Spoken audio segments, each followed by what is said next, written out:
Sir Clive Alderton, private secretary schooled in the Foreign Office. He first joined the then Prince of Wales's office in 2006 as Deputy Private Secretary, then became Private Secretary for Foreign and Commonwealth Affairs.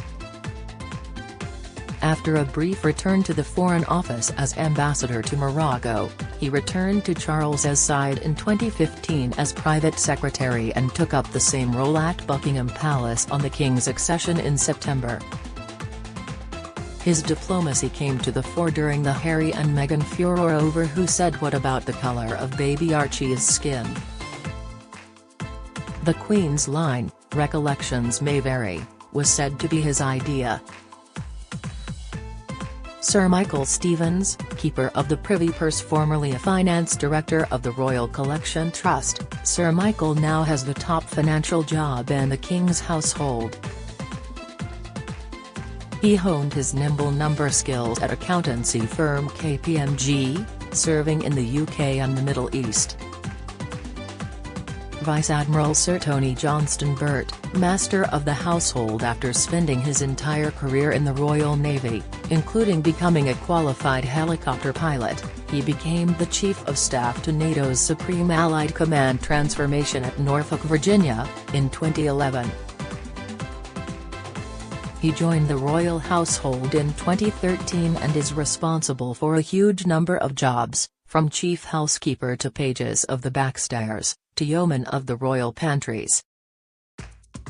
Alan Titchmarsh, the TV horticulturalist, has known the King for many years.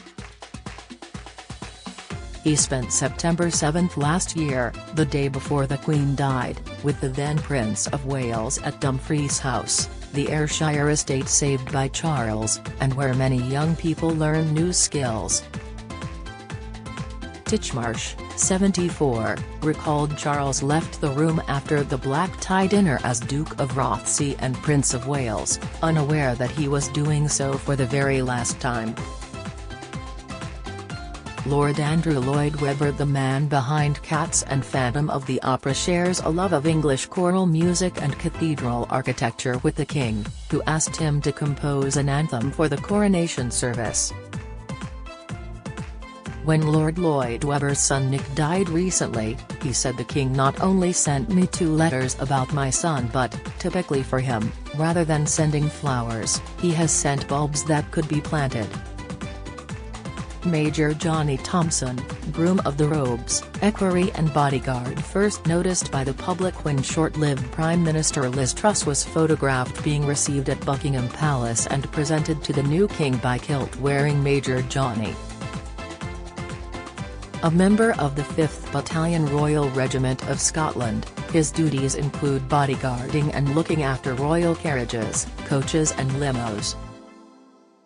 Dr. John Sorabji, Deputy Private Secretary and expert in constitutional law, Dr. Sorabji may well help the once outspoken Prince of Wales navigate trickier waters as he needs to be impartial as King. Don't miss.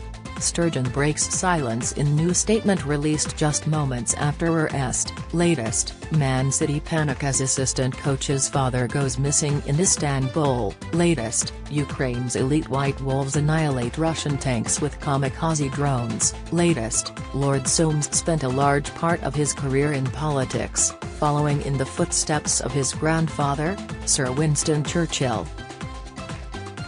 Before entering Parliament he served in the army and in 1970 was appointed equerry to the then Prince Charles. Has been a close friend since. Jonathan Dimbleby, the journalist and broadcaster, wrote an official biography of Charles in the early 1990s at the height of the prince's marital troubles. He has had his ear ever since. After the furore over the coronation's homage of the people, which involved people pledging their loyalty to the King and his successors, Jonathan appeared on Radio 4's Today programme on the eve of the coronation, saying Charles would find it abhorrent, and blamed the Archbishop of Canterbury, Justin Welby, for its wording. Lord Richard Chartres, Lord Chartres, the former Bishop of London, has been friends with the King since they were students at Cambridge together in the 1960s. They share a love of liturgy and the Greek Orthodox Church. Charles asked Chartres to consecrate the chapel cum sanctuary he built in the grounds of his Highgrove home. Sir Jonathan Porritt, a former teacher and barrister, Sir Jonathan, 72, became director of Friends of the Earth from 1984 to 1990. He has also been a leader of the Green Party and chaired the Sustainable Development Commission. He is considered a hugely influential advisor to Charles on green issues. Marquess of Cholmondeley, the 7th Marquess, also known as David Rock Savage, had a career in filmmaking. Home is the fabulous Houghton Hall in Norfolk. He was appointed as a Lord-in-Waiting to the King in March, and his son, Lord Oliver Cholmondeley, was a page to the King at the coronation. The Marquess, 62, and his wife, Rose Hanbury, have also been friends with the Prince and Princess of Wales. Sophie Dinsham, private secretary to Queen Camilla. Sophie Dinsham has worked in the royal household for more than a decade, moving to the then Duchess of Cornwall's staff in 2008, before becoming her assistant private secretary in 2015. She became her top aide in 2021.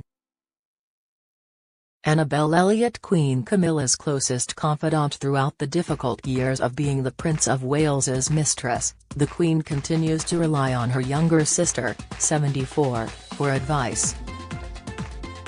An interior designer, Elliot was widowed in March. She was one of the two Queen's companions who were with her throughout the coronation service. Her grandson, Arthur, son of her son Ben Elliot, a former Conservative Party chairman, was one of the Queen's pages at the coronation on May 6. Marchioness of Lansdowne, Queen's companion, also known as Fiona Shelburne, the Marchioness, 68, is an interior designer and chatelaine of historic Bowood House, Wiltshire. She also attended Camilla at the coronation and is another of the Queen's companions. She is popular with the King too, as she shares the royal couple's love of dogs, countryside and rural pursuits. Sarah Troughton, Queen's companion, the first woman to be appointed Lord Lieutenant of Wiltshire, Troughton, 69, is part of the Wiltshire-Gloucestershire set that Charles and Camilla socialise with, close to their homes at Highgrove and Rainmill House. Sarah told an ITV documentary, "I defy anybody not to be charmed by a smile from the Duchess." Lady Carlin Chisholm. Lady Chisholm is a former nurse and life peer who has known the King and Queen for years through hunting with the Beaufort. Now one of Camilla's companions.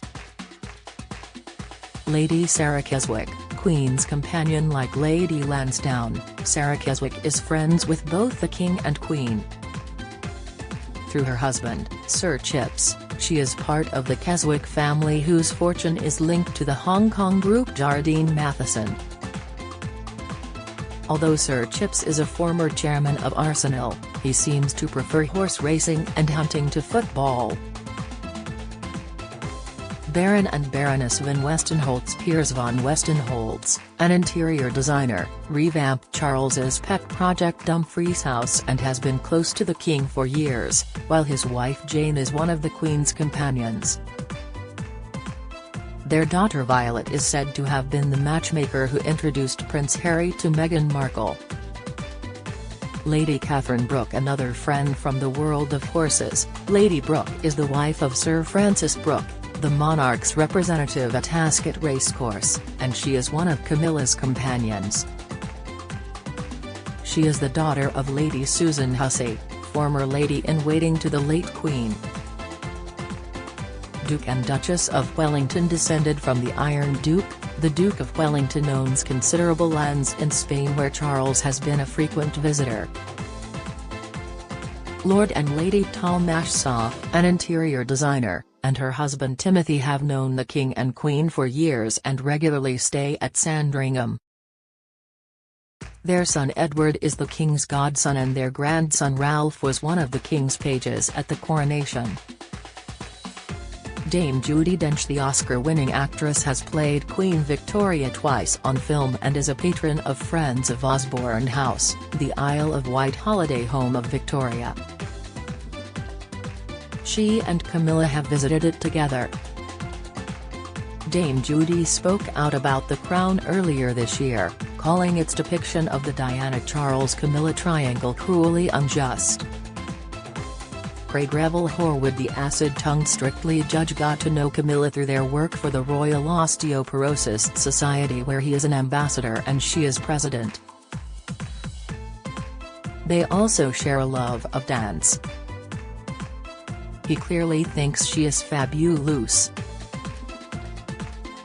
She's such a lovely, down-to-earth person and we always have lots of fun together, including dancing the cha-cha-cha from time to time, he told Hello!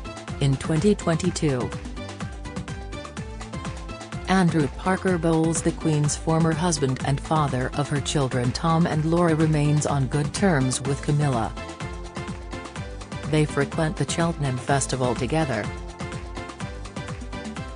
Parker Bowles was a guest at the coronation where he and Camilla's grandsons, Freddie, Louis, and Gus, were her pages.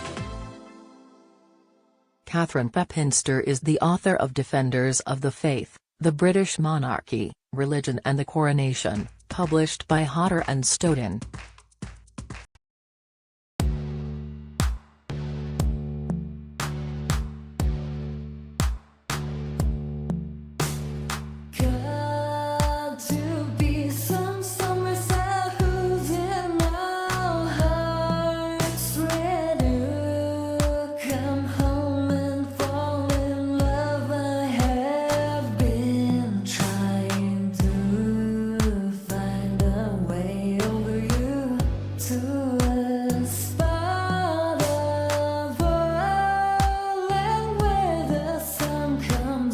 From above.